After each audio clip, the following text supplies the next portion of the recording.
Ayol kishi uyda dam olib yotmaydi. U ishlaydi. Tushunishingiz uchun bu uning ishi. Erkak kishi esa uydan tashqarida ishlaydi.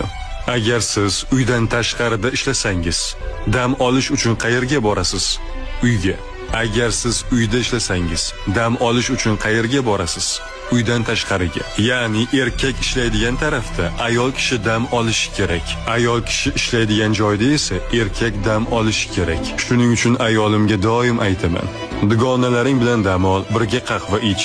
Tushunamanki, u dam oladi. Do'konlarga borishadi, kafega borishadi, dugonalari bilan birga dam oladi. Tushunyapsizmi? Ayol kishi uyda dam olmaydi. Shunchaki biz erkaklar shunaqa o'ylaymiz. To'xta, men uyda dam olyapmanmi? Demak, sen ham uyda dam olasan. Shuni aytish kerakki, bolalar, uy ishlari, hattoki ham bu uning ishi, ayol kishining ishidir. Lekin shu bilan birga u ham dam olishi kerak. Shuning uchun ham o'z ayoliga dam olishi uchun sharoit qilib berish kerak.